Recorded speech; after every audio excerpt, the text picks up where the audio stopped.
Have you ever dreamed that you're standing in a peaceful flower field, birds singing, blue skies, fluffy clouds, and right there in the middle of it all is a glowing, sparkling bathroom? You step inside, gently close the door, and then suddenly wake up in a panic. Phew, thank goodness, you didn't actually pee in bed. If you've ever had a dream like that, congratulations. That might be the one and only time you've successfully controlled your own dream. Welcome to the Thinking Cosmos podcast.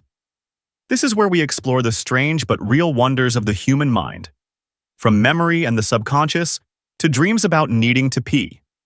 Today, we're diving into a phenomenon that's both scientific and surreal: lucid dreaming. It's when you become aware that you're dreaming and begin to control everything, like a director inside your own head. You're no longer just a side character in your brain's random movie. You're writing the script. Let's take a journey into this parallel world called the dream, where the laws of physics can break, twist, or completely disappear. Yes, kind of like a Hollywood movie where anything goes.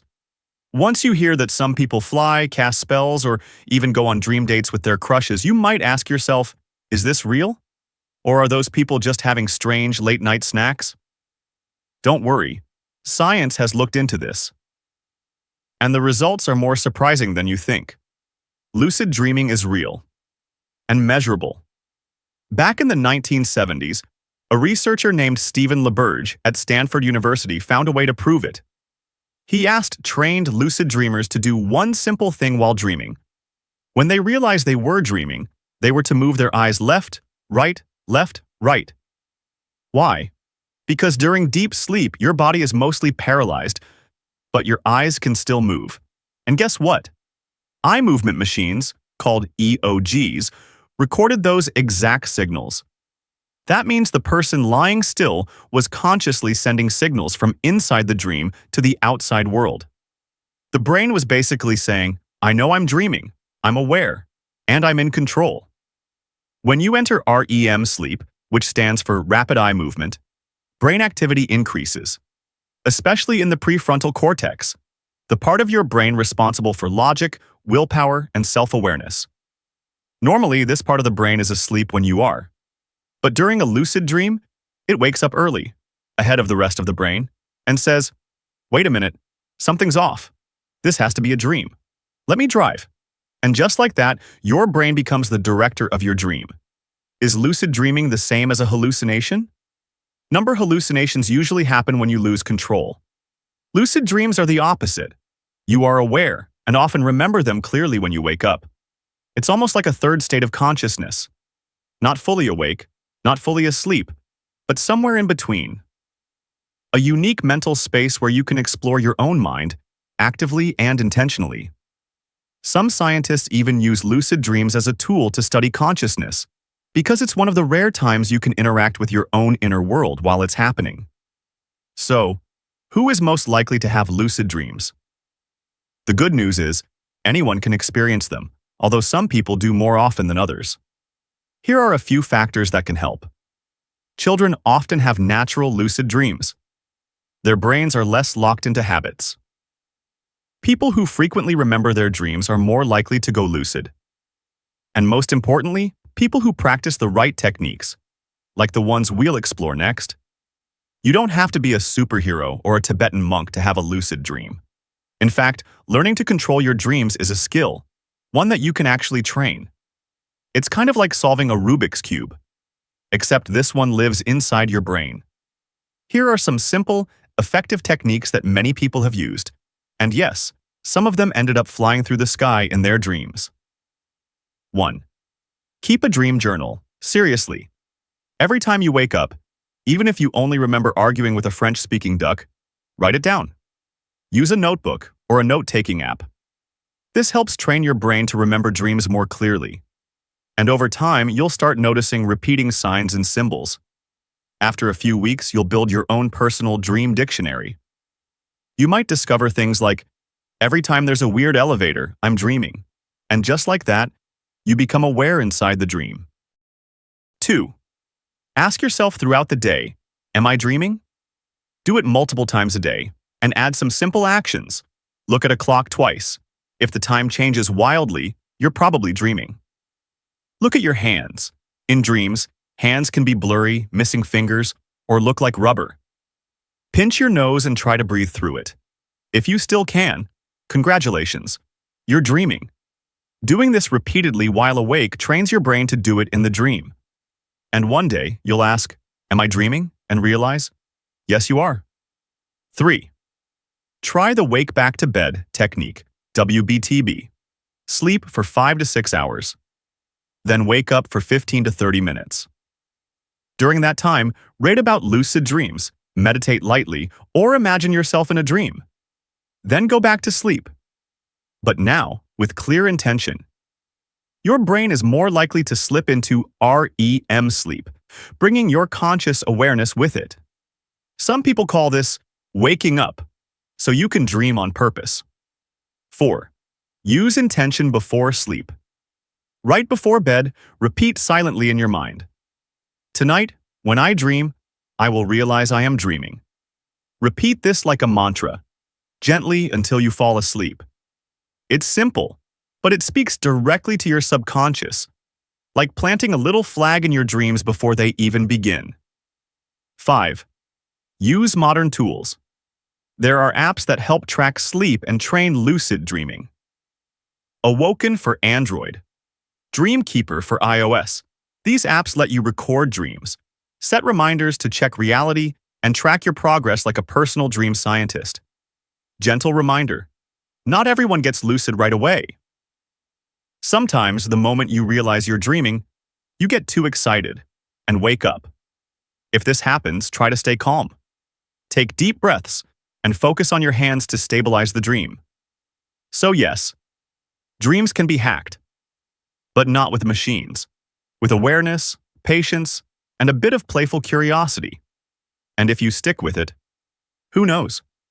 In just a few weeks, you might have your own parallel universe, where you ride dragons, play guitar on the moon, or simply walk into a quiet cafe to meet someone your heart still remembers. So far, you might think lucid dreaming is just for fun, flying, meeting your crush, or becoming a superhero. But in reality, it's also a powerful psychological tool. It's being used in therapy, artistic creativity, and even sports training. Lucid dream therapy. Someone who often has nightmares can learn to lucid dream and confront the nightmare directly. For example, one person had recurring dreams of being chased. When they became lucid, they turned around and asked, "Why are you chasing me?" And the pursuer broke down in tears, saying, "I am your fear of being abandoned." That's no longer just a dream. That's subconscious therapy. The dream is no longer a place to escape. It becomes a space to heal. Lucid dream creativity. Salvador Dali, the famous surrealist painter, used a half-awake dream state to inspire his most imaginative work. Paul McCartney once said he dreamed the melody to Yesterday and wrote it down the moment he woke up. Many writers, poets, and artists have drawn from lucid dreams, where logic is removed and imagination runs wild. In lucid dreams, you can watch a movie you haven't written, hear a melody you haven't composed, or read a quote you've never consciously thought of before. Practicing real-world skills. In your sleep? Yes, really. Studies show that practicing sports inside a lucid dream can actually improve your performance in real life, because the brain simulates movement almost as if it were real. For example, a study at Heidelberg University in Germany found that people who practice throwing, playing piano, or climbing in dreams improved in the real world within weeks.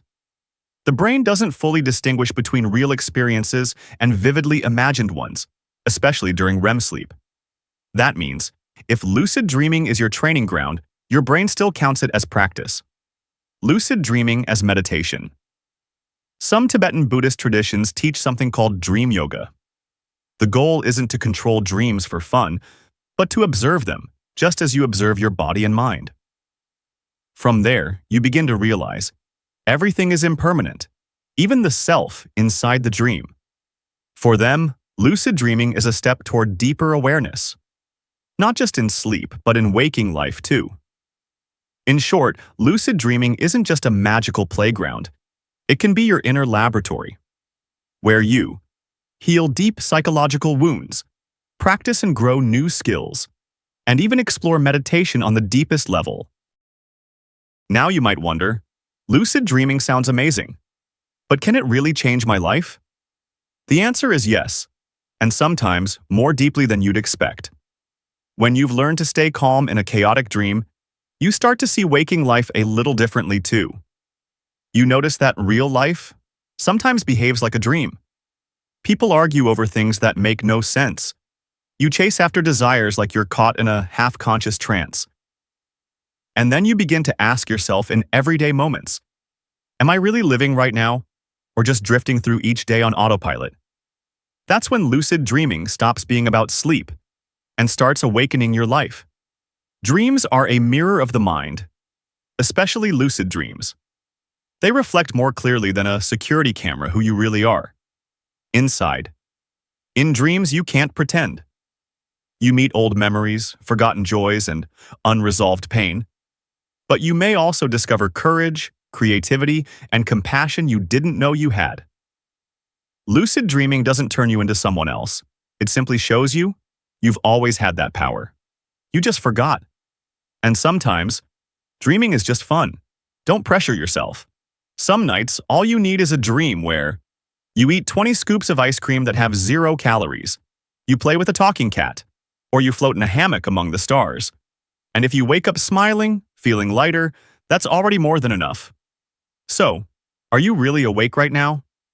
There's a popular question in the lucid dreaming community.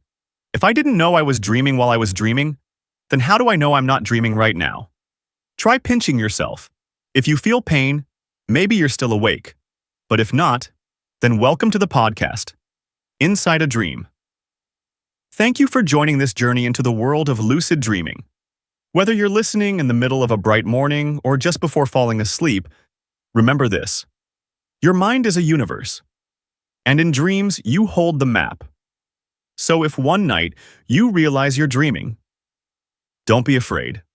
Smile, raise your hand, and start creating something beautiful. See you in the next episode of The Thinking Cosmos, or maybe in the next dream.